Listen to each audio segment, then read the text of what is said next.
When it comes to Kaiser's stock colors that we keep for powder coating, we have a lot of different colors to choose from. Most of the time, it's still not enough of a variety for some of our customers, but the reason why we kind of have a set of colors that we go to that are what we call stock and that we want to spray is the reason why I went to that is almost always when a customer comes in and if you get lay out all of the color decks and color books in front of them, they'll typically pick a color that we don't have in stock. And the reason why that's a not so good thing is because usually a one single project from general public only takes a few pounds of powder, but from a lot of our powder manufacturers that we order from, you have to order like a 25-pound box minimum, or a lot of the times it's 55-pound box minimum.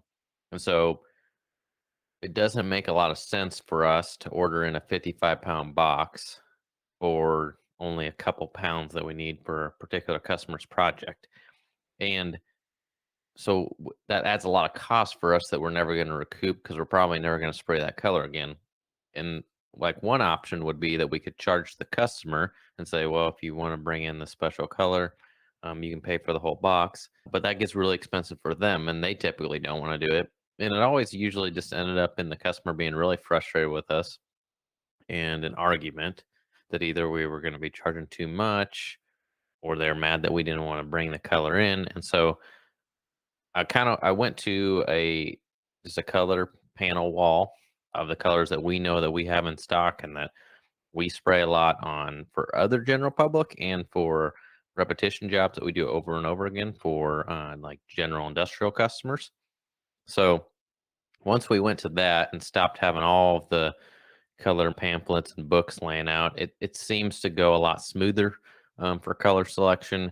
Just because it's when you lay out a ton of colors in front of somebody, it's for one really hard to pick, and then there's just too many options almost, and there's no way that we can stock all of that. So what I came down to was, obviously blacks are very common. So we have a lot of different gloss levels of black that we offer, from like a really glossy black that's usually like 95% gloss or higher, and then a semi-gloss black, which is 60% gloss, a satin black that's 20% gloss, and then we have like fine texture black also, because that's a pretty common color as well.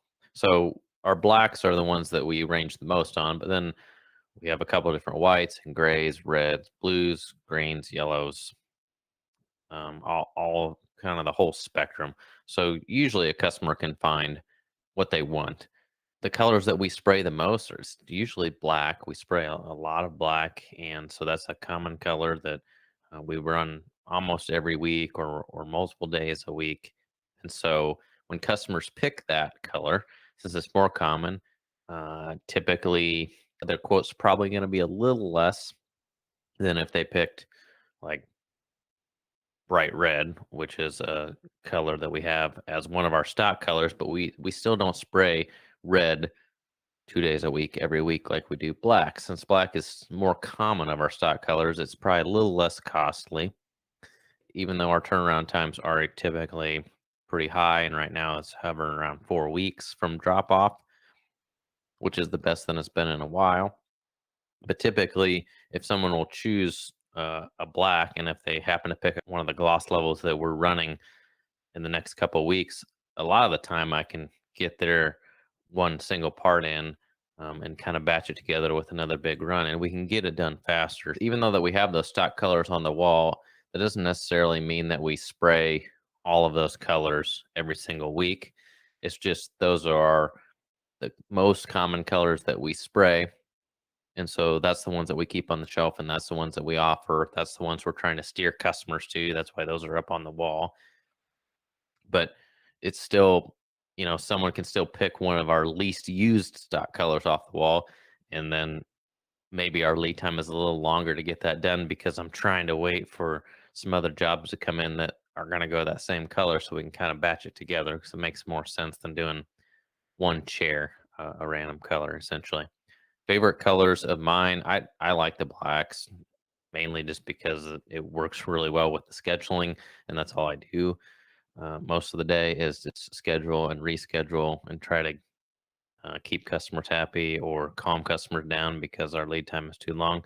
And so I would say when a customer picks black, especially like a satin black, 'cause that's super common. So our 20% gloss black is really common on all kinds of different parts.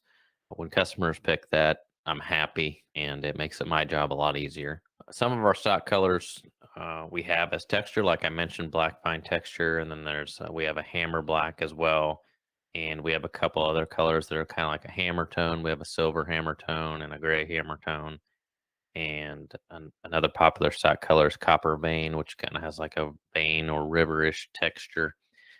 So we have those offerings just because there are a lot of cases where we're redoing really old metal parts that are rusty and pitted really bad, and the customer doesn't really want to see the pits in the metal anymore. They understand that when we blast it, it's going to look pretty crappy. The substrate's going to be pretty rough, and they want something that'll cover that up or at least be consistent across the whole part.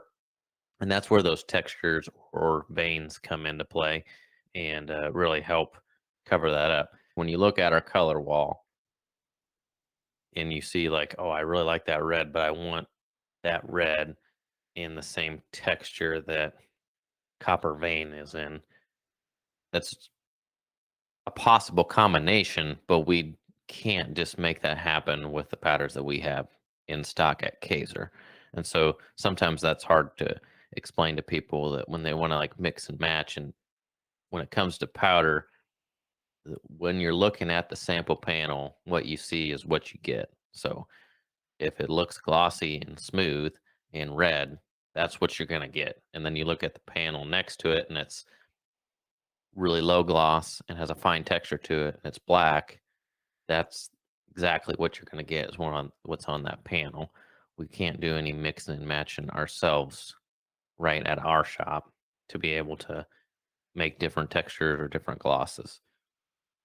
And typically, another reason why I really like the satin black or the 20% gloss black is when we go with less glossy colors, it's a little more forgiving. So if the substrate has some imperfections in it, or even if there's some imperfections in the powder itself, or there's some debris that lands in the powder or a speck of dust or something, usually a lower gloss powder hides that better than a really high gloss powder, um, like a full gloss. So a lot of the RAL colors that we spray, and there's quite a few of them on our color wall.